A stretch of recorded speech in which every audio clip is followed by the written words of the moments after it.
성경 읽기가 이제 거의 끝자락에 이르렀습니다. 꾸준히 지난 8년간 변함없이 성경 읽기 방을 통해 가지고 또 함께하는 많은 분들이 있어서 지금까지 지내올 수가 있어서 감사했죠. 그런데 그동안 이 성경 읽기 방을 거쳐간 분들도 엄청 많이 있습니다. 특이한 것은 연말이 되면 교회들마다 직분자를 세우려고 하면 서로 안 하려고 하는 것처럼 한 해를 끝으로 좀 쉬려고 하는 것처럼 성경 읽기도 연말에 신약이 끝나고 나면 소리 소문 없이 성경 읽기 방을 나가시는 분들도 있습니다. 이독이 끝이 나기만을 기다렸다가 끝을 내고 기억 속에 사라진 분들도 여러분들이 있는데요. 하지만 지금까지 계속하여 꾸준히 오랫동안 함께 해주시는 분들도 있습니다. 자기 혼자서 잘 읽을 수 있을 것 같아도 꾸준히 한결같이 읽는다는 것이 사실 쉽지가 않은 일이죠. 억지로라도 이렇게 하니 함께 하니 최소 1년에 2독은 읽게 되는 것 같습니다. 자유함 속에서 매년 2독을 꾸준하게 읽는다는 것은 정말 쉽지 않은 것입니다. 그러므로 지금의 읽기 방식이 제 마음에 100% 드는 것은 아니지만 그래도 이렇게 조직적으로 꾸준하게 성경을 읽게 하는 곳이 없으므로 제가 계속하여 이렇게 성경 읽기 방을 섬기며 또 저도 그 덕에 한결같이 성경을 읽어 올 수 있어서 너무도 감사합니다. 베드로가 보내는 바로 이 첫 번째 편지의 수신인이 누구일까? 우리는 베드로전서 1장 13절부터 읽었지만 다시 1절로 한번 돌아가 봐야 되는 것입니다. 예수 그리스도의 사도 베드로는 이 베드로는 그 다음에 누구에게 이 편지를 보냅니까? 같이 읽어봅니다. 본도, 갈라디아, 갑바도기아, 아시아와 비두니아에게 어떤 분들요? 흩어진 나그네. 그러니까 이 편지를 받는 수신인은요.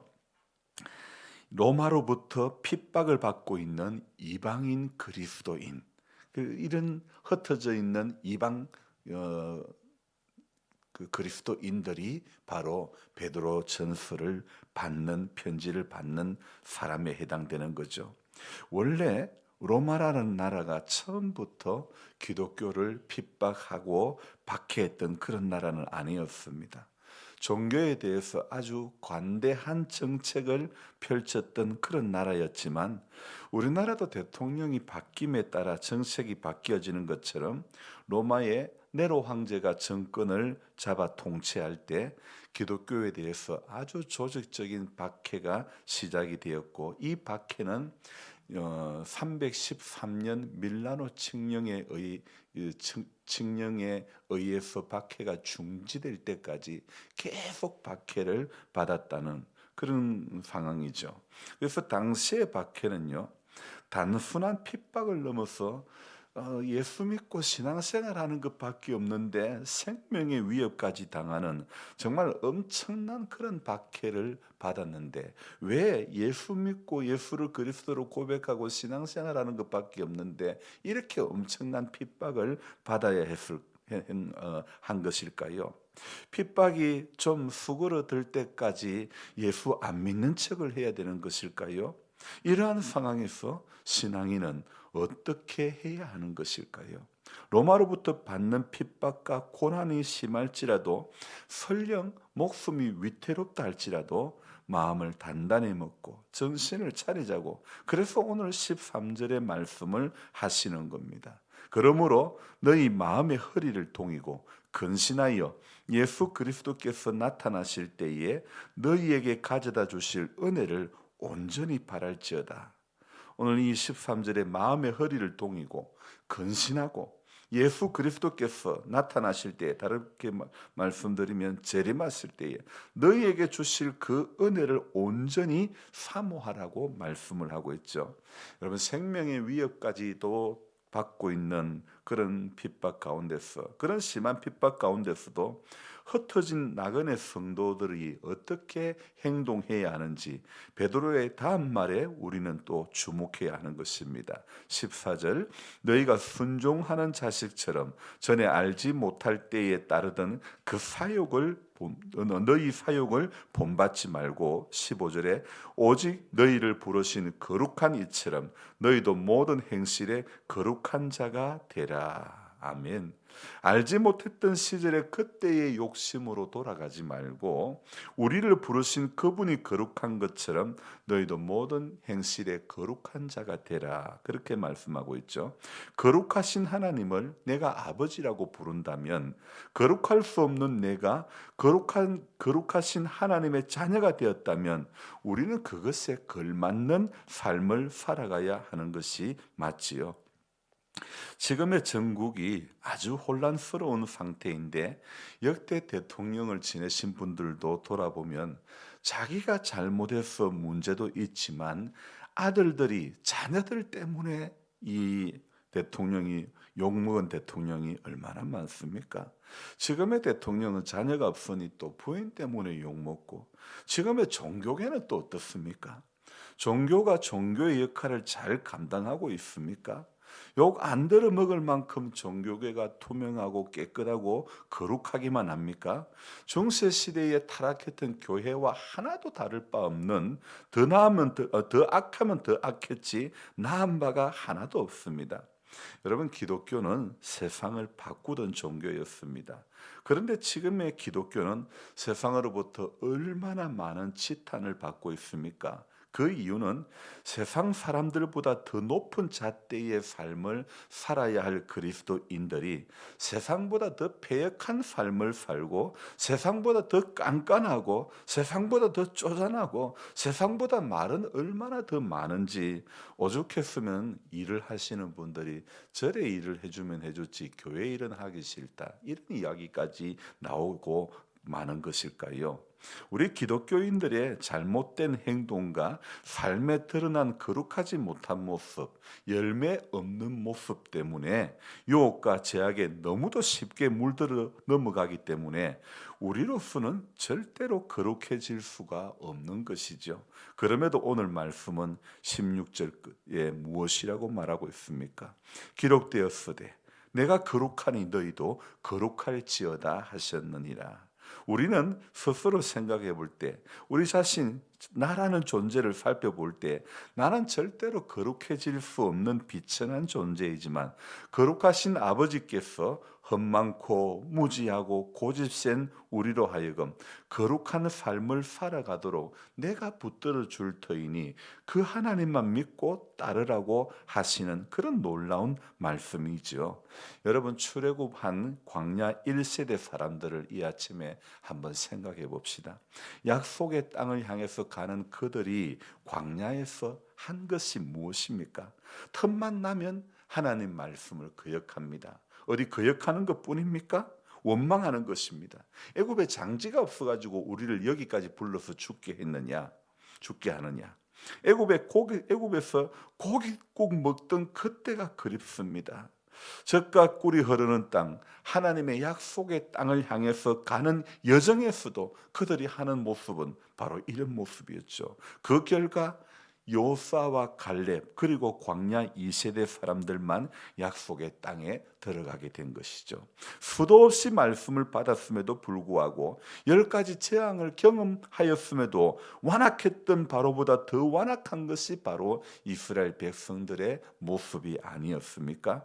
하나님의 은혜로 430년의 종살이를 마치고 애굽에서 구해내어졌지만 광야의 여정에서 얼마나 불평하고 원망하고 교만하였는지 우리도 마찬가지입니다. 예수 그리스도의 보배로운 피의 공로로 구원을 받았지만 인생의 여정에서 얼마나 점점 조급해지고 얼마나 불평은 많아지고 얼마나 더 참고 기다리지 못하는 것인지 여러분 우리는 광야 1세대의 삶을 본받아 살아가면 안 되는 것입니다. 성경이 왜 광야 1세대의 삶을 그렇게 길게 기록해 놓고 있겠습니까? 그들의 삶을 보면서 오늘 우리가 어떤 삶을 살기를 결단하는지, 오늘 우리가 어떤 신앙을 가지고 살아가야 하는지를 알려주시기 위함이 아니겠습니까? 그러니 잊을만 하면 출애굽기를 읽어봅니다. 레위기, 민수기, 신명기를 읽어봅니다. 1년에 성경 이독을 하면서 내가 광야 1세대처럼 살면 안 되겠지, 내가 광야 1세대처럼 살지 않게 하시려고 1년에 2번씩 성경을 읽게 하는 것 아닐까, 이런 생각을 오늘 해보았습니다. 여러분, 우리는 여호수아와 갈렙처럼 광야를 넘어 약속의 땅에 반드시 들어가야 될 하나님의 사람입니다.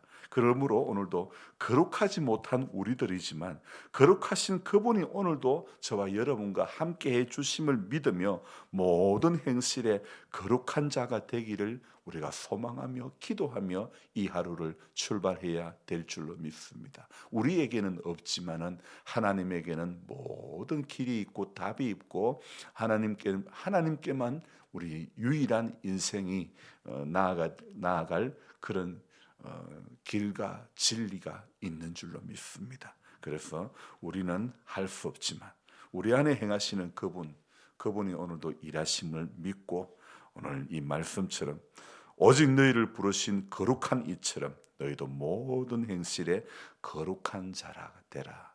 오늘도 거룩한 삶이 되기 위해서 말씀 앞에 또 우리가 서야 되는 것이고, 기도함으로 깨어 있어야 마음의 허리를 동이고 근신하여 우리가 주의 은혜를 온전히 바라는 하나님의 사람들이 다 되어야 되는 것입니다. 기도하겠습니다. 하나님 아버지,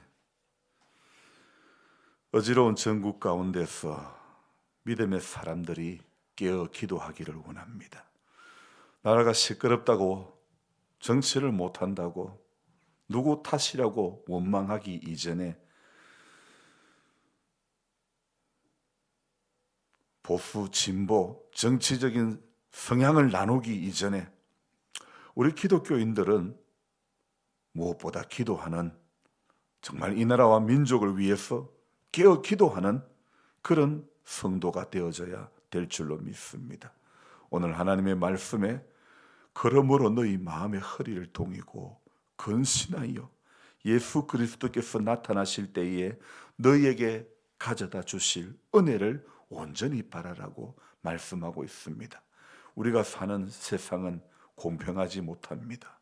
정의가 없을 때가 더 많습니다. 정의롭지 못하고 모든 주권은 국민에게부터 나온다 하지만 위정자들, 정치하는 사람들이 힘을 가지고 마음대로 하는 그런 때도 너무나 많았었고, 우리의 역사 가운데 아픔의 시간들도 많이 있었습니다. 하지만 하나님께서 이 나라 이 민족을 불쌍히 여기셔서 다시 이 나라 이 민족 위에 아픔의 역사를 되풀이하며 반복되지 않기를 원합니다. 성숙한 그런 국민이 되게 해주시고, 또 정말 나라를 생각하는 위정자들이 되게 해주셔서 지금까지 이루어 놓았던 이 모든 이 가치들, 경제적인 성장들, 이 모든 전 세계적인 우리나라의 입지가 더 이상 떨어지지 않기를 원합니다. 하나님, 그러기 위해서 누군가 나라를 위해서 기도하는 것, 누군가 오늘도 하나님 말씀을 붙잡고 내가 거룩하니 너희도 거룩할지어다고 하신 이 말씀처럼 거룩애로의 몸부림이 있을 때에, 하나님, 우리 믿음의 사람들이 이렇게 몸부림칠 때에 어지러운 전국에서 속히 벗어나게 될 줄로 믿습니다. 사람 탓하며 정치인들 탓할 것이 아니라 하나님, 우리의 삶의 자리를 전에처럼 전에 알지 못할 때에 따르던 사욕을 우리가 본받지 말고, 하나님, 우리를 부르신 그분처럼 우리의 삶에, 우리의 모든 행실에 거룩한 자가 될 수 있도록 도와 주시옵소서. 아직도 혼미한 가운데 있사오니 하나님, 이 어지러운 상태가 속히 해결되어지게 하시고 사필 기정의 그런 역사를 경험하게 해 주시옵소서. 하나님께서 이 나라 이민족 가운데 일하시고 또 하나님, 우리는 그 하나님을 찬양하며 믿음으로만 나아갈 수 있도록 도와주시옵소서. 연로하신 성도님들, 육의 약함을 안고 있는 성도님들, 오늘도 그 약함 가운데 함께 해주시고 기도할 때 새 힘 얻게 하시고 주님 성경 읽을 때에 치료의 회복의 역사를 경험케 하여 주시옵소서. 그래서 오직 말씀과 기도 외에는 다른 길이 없고 다른 방법이 없고 다른 해결책이 없다는 것을 알게 해주시고 전심으로 여호와를 구하는, 여호와를 앙망하는 자들이 다 될 수 있도록 주님 도와주시옵소서. 하나님, 이 하루도 주님께 맡기고 온전히 주님 뜻 가운데로 살려고 애쓰고 몸부림치는 우리 모든 성도님들 되게 해 주시옵소서.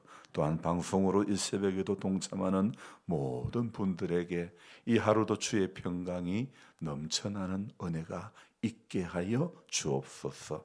감사를 드리며 예수님의 이름으로 기도드리옵나이다. 아멘. 간절한 마음으로 주여 부르고 기도합니다. 주여, 주여.